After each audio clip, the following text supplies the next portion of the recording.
Hello everyone, I am Siddharth Shankar Roy, PhD scholar in structural engineering. Welcome to my YouTube channel Exploring Civil, जिसमें हम civil engineering के जो भी competitive exams के लिए important होता है, गेट के पॉइंट ऑफ व्यू से जो भी सब इम्पोर्टेंस होते हैं, ठीक है, जो भी सब्जेक्ट्स, जो भी चैप्टर्स जो भी होते हैं उनके बेसिस कॉन्सेप्ट के ऊपर हम पहले डिस्कस करते हैं, फिर धीरे धीरे आगे बढ़ते हुए ज़्यादा कॉम्प्लेक्सिटी की ओर बढ़ते हैं। आज का हमारा ये जो वीडियो है ये स्ट्रेंथ ऑफ मटेरियल के सीरीज का ही हिस्सा है।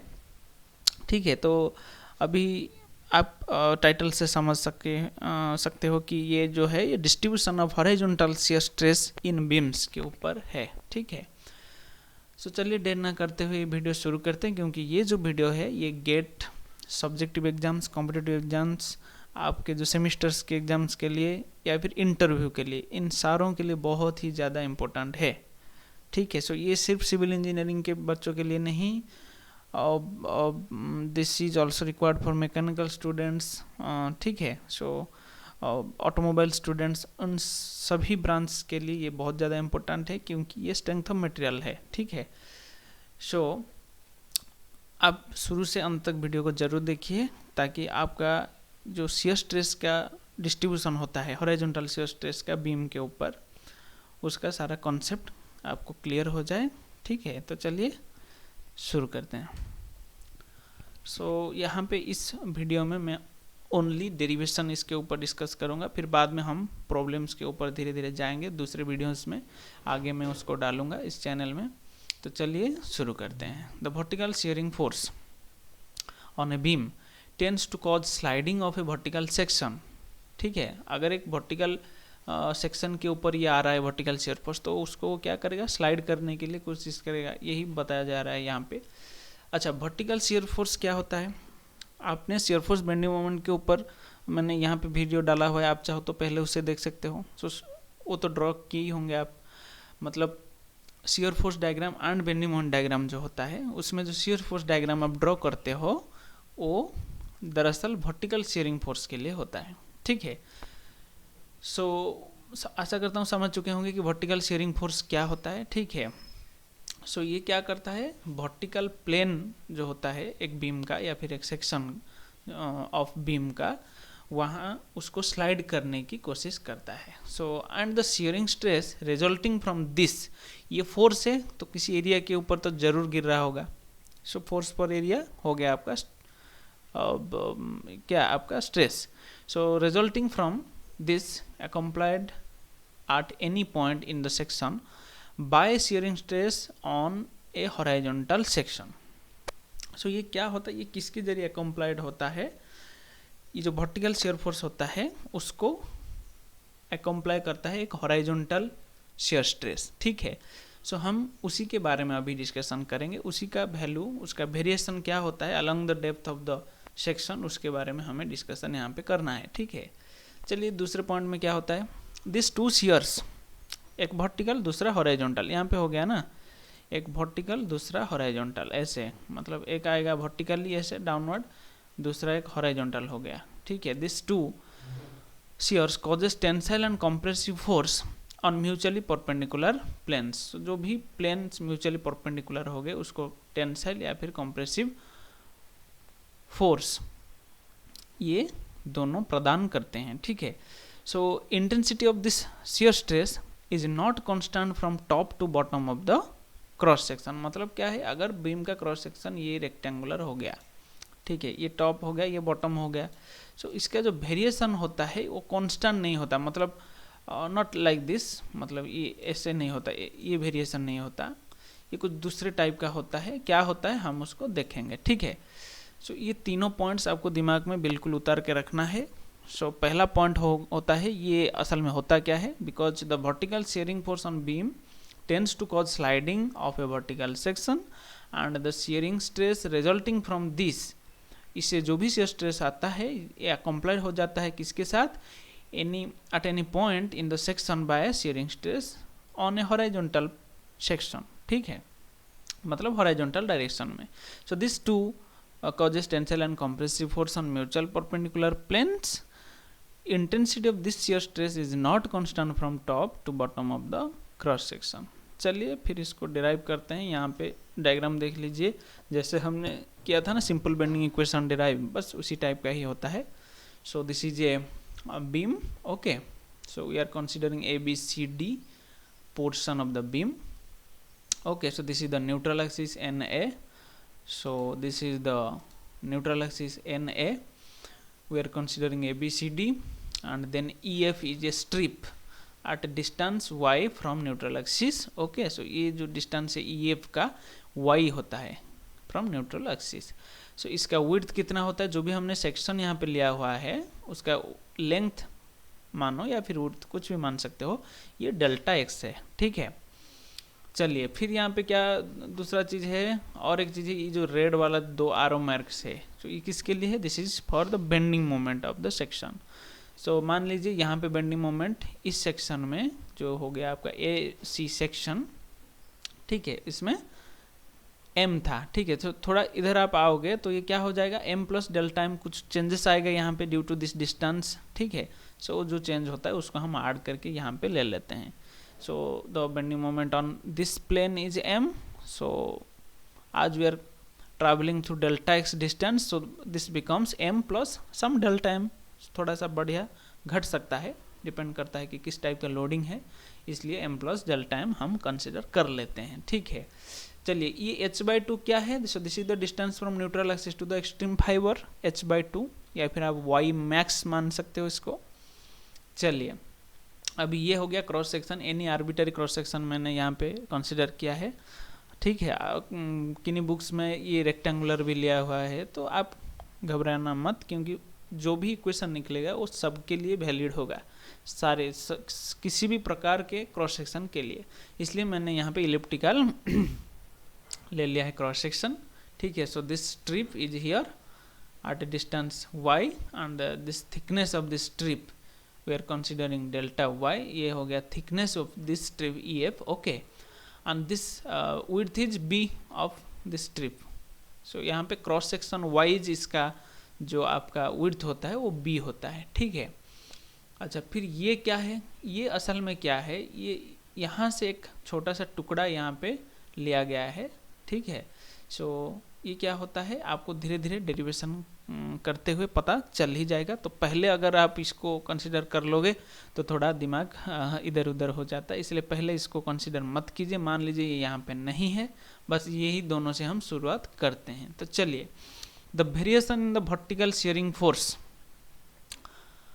पहले हम वर्टिकल शेयरिंग फोर्स के लिए देख लेते हैं, ठीक है। Consider a beam of uniform section subjected to bending moment m at section AC, यहाँ पे बेंडिंग मोमेंट m है, and a bending moment m plus delta m at the section BD, यहाँ पे ये जो BD है यहाँ पे m प्लस डेल्टा m है। The two sections being delta x apart as shown in figure, ये यहाँ से इतना कितना दूरी में है डेल्टा x में। Let delta be the stress at E due to M, so यहाँ पे आप एक स्ट्रेस ले लेते हो जो हो गया हमारा डेल्टा, ठीक है, due to this M, this moment के लिए, ठीक है, on small area of width B। So यहाँ पे क्या होता है, delta be the stress at E due to M on small area of width B। यहाँ पे देख लीजिए ये जो स्ट्रिप है यहाँ पे हमने एरिया लिया हुआ है, इसका एरिया क्या होगा, इसका विड्थ हो गया b, थिकनेस हो गया डेल्टा y, ये स्मॉल एरिया है, ठीक है। चलिए अच्छा कौन सा वाला एरिया के बारे में मैं बोल रहा हूँ, थोड़ा मैं यहाँ पे दिखा देता हूँ आपको, ये वाला, ठीक है, ये जो है ना यहाँ पे ये वाला, ठीक है। चलिए so and thickness delta y, यहाँ पे थिकनेस डेल्टा y है, विड्थ हो गया b, ठीक है। इसके वजह से यहाँ पे स्ट्रेस क्रिएट हो रहा है सिग्मा, किसके वजह से m, okay, and sigma 1 the stress eight f यहाँ पे, ठीक है। सो मतलब यहाँ पे क्या है, अब जरा ध्यान से समझिए, यहाँ पे थोड़ा कन्फ्यूजन हो रहा है, मुझे लगता है सबको होगा। ये बताया ये जा रहा है यहाँ पे कि यहाँ पे हमें सिग्मा लेना है यहाँ पे AC पे, फिर BD पे लेना है sigma 1। So sigma is the stress due to M bending moment on area on which area, वो एरिया कहाँ पे दिखाई देगा हमें, क्रॉस सेक्शन में। सो हमने कौन सा एरिया लिया हुआ है, देखिए यहाँ पे ये डेल्टा वाई है इसका थिकनेस, विड्थ है इसका कितना है, बी है, ठीक है, तो वो वाला एरिया। फिर क्या होता है, वो जो स्ट्रेस होता है वो सिग्मा 1 हो जाता है यहाँ पे, क्यों, क्योंकि यहाँ पे बेंडिंग मोमेंट है वो कितना है, m प्लस डेल्टा m हो जाता है, इसलिए ये sigma 1 the stress eight f, ठीक है। देन फिर क्या होता है, देखिए सिग्मा कितना होगा, m by I is equal to m by y into y. So this is the equation of simple bending equation से ही ये आया है, ठीक है। फिर सिग्मा 1 कितना हो जाएगा, क्योंकि ये m से निकला था सिग्मा, ये कहाँ से निकलेगा, यहाँ पे जितना m है, यहाँ पे m जो है या फिर बेंडिंग मोमेंट कितना हो चुका है, m plus delta m। So ये हो जाएगा m plus delta m by I into y. बाकी ये जो है i एंड y ये सेम ही रहता है, पर m जो है वो थोड़ा चेंज हुआ है, इसलिए ये सिग्मा हो गया, ये हो गया सिग्मा 1, ठीक है। सो sigma is acting on face E and sigma 1 is acting on surface F, okay, या फिर सेक्शन, कुछ भी समझ सकते हैं आप। सो लॉन्गिट्यूडनल पुल एट E, लॉन्गिट्यूडनल पुल एट E क्या हो जाएगा, सिग्मा स्ट्रेस इनटू एरिया, आपका लोड निकलता है, ठीक है। लॉन्गिट्यूडनल पुल हमें निकालना ही है यहाँ पे। सो लॉन्गिट्यूडनल पुल क्या होगा, stress into area. So stress यहाँ पे हमने कितना निकाला है, ये, तो stress into area m by I into y into this b into d Y is the area. So finally इतना निकल रहा है, देखिए ये कैलकुलेट करके। फिर सेम चीज़ आपको f सरफेस के ऊपर भी करना है, sigma 1 b D y, because b D y, y b D y, because b is the width and dy is the depth. So for getting the area we have to multiply them, b into d y हमें multiply करना है, हमें गुणा करना है, ठीक है। चलिए यहाँ पे गुणा करते हुए हमने एरिया निकाल लिया। फिर सिग्मा हमने पहले ही यहाँ पे निकाला हुआ है, उसको बस यहाँ पे अगर रिप्लेस करें तो ये निकल रहा है, ठीक है। सो ये हो गया लॉन्गिट्यूडनल पुल एट E, ये हो गया लॉन्गिट्यूडनल पुल एट F में क्या है, सिग्मा 1 है, सिग्मा 1 का वैल्यू क्या है, m plus delta m by I into Y, ठीक है। So b D Y is your area. So ये हो रहा है, ठीक है। यहाँ पे बी वाई डी वाई कैसे हो रहा है, आप समझ रहे हो ना, ये b जो है वो यहाँ से आया है b, फिर y कहाँ से आया है, यहाँ से, ये y है, तो ये हो गया बी वाई, फिर डी वाई यहाँ ऑलरेडी पहले से था, ठीक है। बस आप समझ चुके होंगे, मुझे आशा है, ठीक है। रिजल्टेंट पुल ऑन, अच्छा अभी यहाँ पे आप समझ सकते हो क्या है, ठीक है। ये जो रिजल्टेंट पुल है, ये जो सरफेस है, ये क्या है, E surface, this is surface E and this is surface F. So आप समझ रहे होंगे अभी ये क्या है डायग्राम में, ठीक है। चलिए, resultant pull on small elementary portion of the length delta X with B and thickness D Y becomes. So यहाँ पे क्या होता है, अगर ये जो सेक्शन हमें अभी कंसिडर करना है, जिसका लेंथ तो वही है delta x as the length of this section, ठीक है, पर ये जो थिकनेस है इसको हमने डी वाई लिया हुआ है, ठीक है। सो ये कहाँ से आया है, ये इसके अंदर से आया है, ठीक है, यहाँ इसके अंदर से हमने इसको निकाल के यहाँ लाया है, ठीक है। सो यहाँ पे पुल इतना है, यहाँ पे इतना हो रहा है, सो यहाँ पे बीच में कितना हो रहा होगा रिजल्टेंट हम कैसे निकालेंगे, क्योंकि अगर हम इक्विलिब्रियम इक्वेशन यहाँ पे डाल दें तो यहाँ पे कितना आपका लोड या फिर आपका इंटेंसिटी ऑफ पुल बच रहा है वो निकल जाएगा। कैसे निकलेगा, मान लीजिए ये राइट वर्ड जा रहा है, सो ये पॉजिटिव है, सो ये नेगेटिव है, इनके बीच में जो डिफरेंस आएगा, जो भी इसका अंतर आएगा, वही पुल यहाँ पे लग रहा होगा, ठीक है, रिजल्टेंट। सो इसको हमें निकालना है, तो कैसे, सो इसको इससे घटा दीजिए, मतलब longitudinal pull eight F minus longitudinal pull eight E।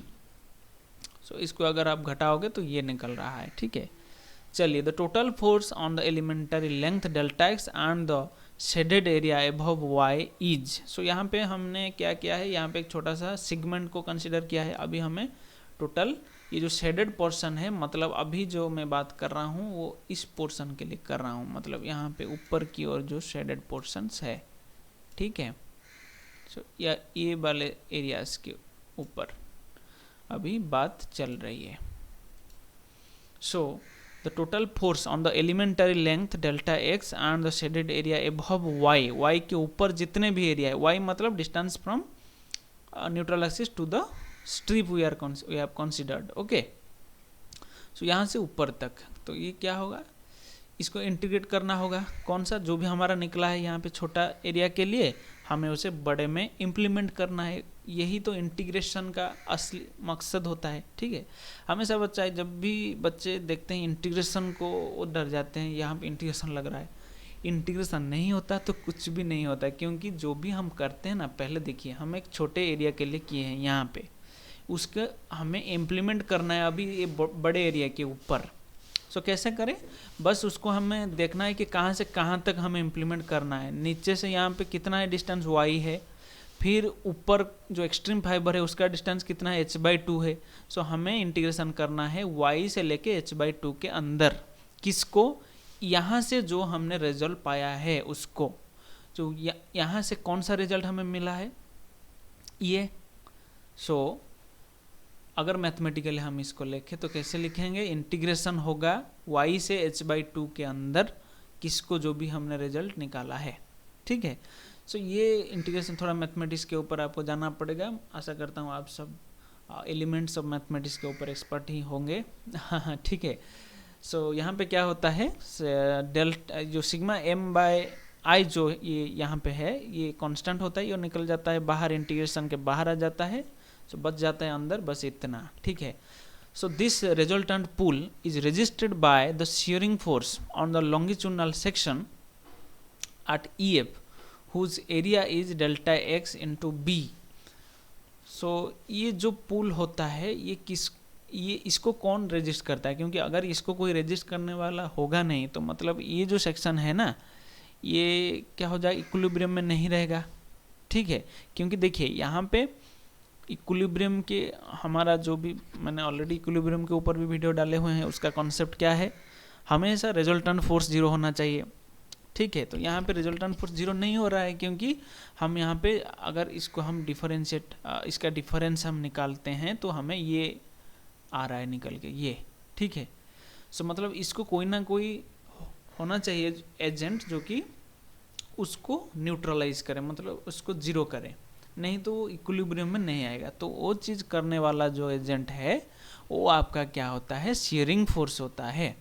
This resultant pull is resisted by the shearing force on the longitudinal section at EF whose area is delta x into b. Area कहाँ पे ये हो रहा है, ये देखिए delta x हो गया, ये डेल्टा x ये इंटू बी हो गया, यहाँ से यहाँ ये हो गया। ठीक है, समझ रहे हैं ना आप, ये जो है ये साइड व्यू है बीम का, ये क्रॉस सेक्शन है, इसलिए ये जो डेल्टा एक्स है ये लेंथ है, ये जो बी है ये विड्थ हो जाएगा। ठीक है, अगर हम परपेंडिकुलर डायरेक्शन में बात करें तो फिर ये क्या हो जाता है, लगता है थोड़ा आपको यहाँ पे डायग्राम पे समझाना होगा। यहाँ पे अगर मैं इस टाइप का एक ड्रॉ कर लूँ, ठीक है, मान लीजिए इस टाइप का मेरा दूसरे ओर होगा ये।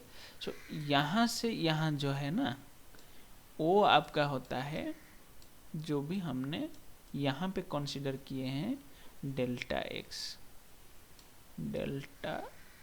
ठीक है, तो यहाँ से यहाँ इमेजिन करके देख लीजिए मैं क्या बोलना चाह रहा हूँ, क्योंकि ये जो है इसका क्रॉस सेक्शन अंडाकार है या फिर इलिप्टिकल है। सो ये कैसे रहेगा, इस टाइप का रहेगा, यहाँ पे बीच में इस टाइप का है।